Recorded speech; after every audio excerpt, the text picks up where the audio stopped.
प्रिय शिष्यों, आज हम एक अत्यंत महत्वपूर्ण विषय पर चर्चा करेंगे।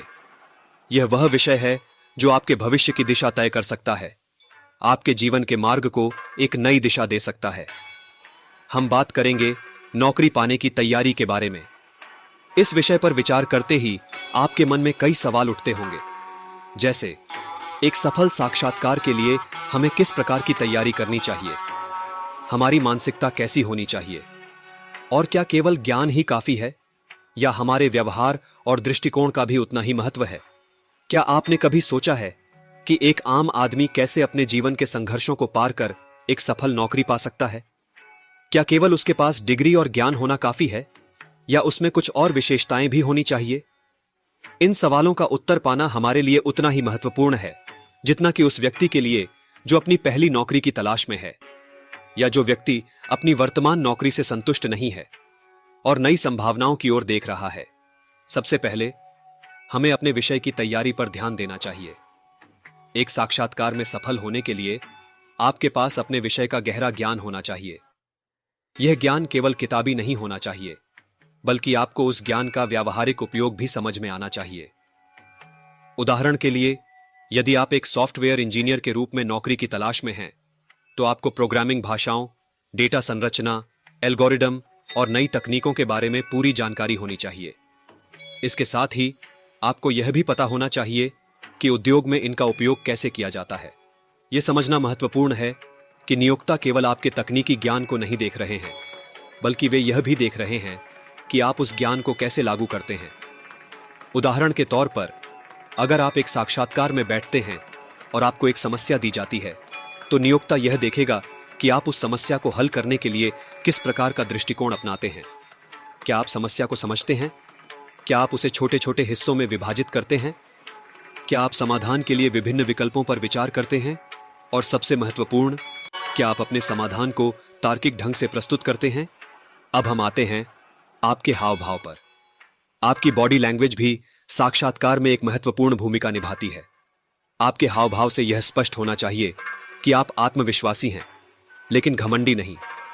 आपकी बॉडी लैंग्वेज यह दिखानी चाहिए कि आप अपने काम के प्रति प्रतिबद्ध हैं और आप में वह अनुशासन है जो किसी भी चुनौती का सामना कर सकता है। साक्षात्कार के दौरान जब आप अपने उत्तर दे रहे हों, तो आपकी आंखें सामने वाले व्यक्ति से मिलनी चाहिए। इससे यह संदेश जाता है कि आप आत्मविश्वासी हैं और आप अपने उत्तर के प्रति आश्वस्त हैं। यदि आप अपनी आंखों को ऊपर या नीचे करते हैं, तो यह संकेत मिल सकता है कि आप अपने उत्तर के बारे में अनिश्चित हैं या झूठ बोल रहे हैं।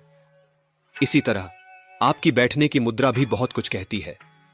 आपको हमेशा सीधे और आत्मविश्वास से बैठना चाहिए। इससे यह प्रतीत होता है कि आप पूरी तरह से तैयार हैं और आप इस अवसर को गंभीरता से ले रहे हैं। तीसरा और सबसे महत्वपूर्ण पहलू है आपकी मानसिकता। साक्षात्कार को जीवन मरण का प्रश्न न मानें। इसे एक अवसर के रूप में देखें जिससे आप कुछ नया सीख सकते हैं। इसे एक आम के पेड़ पर पत्थर मारने की तरह समझें। आपके पास 100 पत्थर हैं और पेड़ पर 100 आम, परंतु आपको तो केवल एक ही आम चाहिए। इसका मतलब यह है कि यदि किसी साक्षात्कार में आपका चयन नहीं होता है, तो उससे हतोत्साहित न हो, बल्कि उस अनुभव से सीखें और अगली बार और बेहतर तैयारी के साथ जाएं। यह भी याद रखें कि प्रत्येक साक्षात्कार एक नया अवसर है। हर बार जब आप साक्षात्कार में बैठते हैं, तो आपके पास अपने पिछले अनुभवों से कुछ नया सीखने का मौका होता है। यदि आप हर बार कुछ नया सीखते हैं और अपनी गलतियों से सुधार करते हैं, तो अंततः आप सफलता प्राप्त करेंगे। अब कुछ अतिरिक्त टिप्स पर विचार करते हैं। साक्षात्कार से पहले गहरी सांसें लेना बहुत मददगार हो सकता है। यह आपकी नसों को शांत करता है और आपको मानसिक रूप से तैयार करता है। इसके अलावा साक्षात्कार से आधा घंटा पहले चाय, कॉफी या जो भी आपको आराम देता है वह लें। यह आपके मन को शांत करता है और आपको ताजगी महसूस कराता है। कांच के सामने प्रश्नों के उत्तर देने का अभ्यास करना भी एक बेहतरीन तरीका है। यह आपको आत्मविश्वास देता है और आप अपने उत्तरों को बेहतर ढंग से प्रस्तुत कर पाते हैं। हमेशा याद रखें कि आपको केवल एक आम चाहिए, तो निराश न हो और प्रयास करते रहें। हर साक्षात्कार में जो प्रश्न न बन पाए, उसे अगले बार के लिए तैयार करें। स्वयं को लगातार बेहतर बनाते रहें। हर क्षेत्र में साक्षात्कार की तैयारी थोड़ी अलग होती है। जैसे कि यदि आप आईटी सेक्टर में जा रहे हैं तो तकनीकी सवालों की तैयारी सबसे महत्वपूर्ण होती है। वहीं यदि आप मार्केटिंग में जा रहे हैं तो आपको अपने संचार कौशल पर अधिक ध्यान देना चाहिए। वित्तीय क्षेत्र में आपको अपने गणितीय और विश्लेषणात्मक कौशल को प्रदर्शित करने की आवश्यकता होती है। चिकित्सा क्षेत्र में आपका ध्यान आपके क्लिनिकल नॉलेज और मरीजों के प्रति आपके दृष्टिकोण पर होगा। इसलिए यह समझना बहुत महत्वपूर्ण है कि जिस क्षेत्र में आप साक्षात्कार के लिए जा रहे हैं उसकी आवश्यकताओं के अनुसार अपनी तैयारी करें। अब अगर हम भारत में मौजूदा नौकरी की स्थिति पर नजर डालें तो पाएंगे कि आजकल के युवाओं के लिए नौकरी पाना आसान नहीं है। प्रतियोगिता बढ़ती जा रही है और अवसर कम होते जा रहे हैं। इस समय भारत में बेरोजगारी की दर भी चिंता का विषय बनी हुई है। अब अगर हम भारत में मौजूदा नौकरी की स्थिति पर नजर डालें तो पाएंगे कि आजकल के युवाओं के लिए नौकरी पाना आसान नहीं है।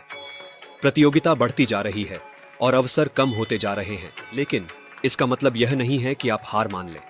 इसके विपरीत यह समय है अपनी तैयारी को और भी मजबूत बनाने का। जैसे जैसे प्रतिस्पर्धा बढ़ती है आपको अपने कौशल को और निखारने की आवश्यकता है। आज के युवाओं के सामने कई चुनौतियां हैं। नौकरी पाने में कठिनाई, काम का असंतोष और आर्थिक समस्याओं के कारण उनका मानसिक स्वास्थ्य भी प्रभावित हो रहा है। कई लोग अपनी योग्यता और क्षमता के अनुसार नौकरी नहीं पा रहे हैं और इससे उनका आत्मविश्वास भी कम हो रहा है। लेकिन यह समय हार मानने का नहीं है। यह समय है अपने आप को और मजबूत बनाने का, अपनी कमियों को दूर करने का और अपने लक्ष्यों की ओर निरंतर बढ़ते रहने का। आने वाले समय में नौकरी के अवसरों में कुछ बदलाव देखने को मिल सकते हैं। नई तकनीकों के आगमन से कुछ पुराने रोजगार समाप्त हो सकते हैं, लेकिन नए अवसर भी पैदा होंगे। इसीलिए यह महत्वपूर्ण है कि आप खुद को भविष्य की आवश्यकताओं के अनुसार तैयार करें। प्रिय शिष्यों, यह ध्यान रखना बहुत महत्वपूर्ण है कि नौकरी पाना केवल आपकी योग्यता पर निर्भर नहीं करता। यह आपकी मानसिकता, आपके दृष्टिकोण और आपके हाव भाव पर भी निर्भर करता है। इसीलिए हर साक्षात्कार को एक अवसर के रूप में लें, उससे सीखें और अपने आप को बेहतर बनाते रहें। याद रखें, आपको केवल एक आम चाहिए और अगर आप निरंतर प्रयास करते रहेंगे तो वह आम एक दिन जरूर आपके हाथ में होगा। इसी के साथ मैं आपको यह सलाह देता हूं कि आप अपने लक्ष्य की ओर निरंतर बढ़ते रहें, चाहे रास्ता कितना भी कठिन क्यों ना हो। अगर आप अपने आप को लगातार बेहतर बनाते रहेंगे तो सफलता आपके कदम चूमेगी। शुभकामनाएं। मैं विष्णु गुप्त, जिसे आप चाणक्य के नाम से जानते हैं, आज भी आपके बीच अपने विचारों और सिद्धांतों के माध्यम से जीवित हूं। मेरे व्यक्तित्व से प्रभावित मेरे ही एक शिष्य ने मेरी पुस्तकों और ऐतिहासिक प्रमाणों के द्वारा आर्टिफिशियल इंटेलिजेंस की मदद से मेरी विचारधारा को आज के कालखंड में पुनः जीवंत किया है। यदि आप भी मुझसे कोई प्रश्न पूछना चाहते हैं तो कमेंट बॉक्स में लिखकर पूछ सकते हैं। मैं अपने ज्ञान, आदर्श और विचारों के अनुसार उनका उत्तर देने का प्रयास करूंगा। जय अखंड भारत।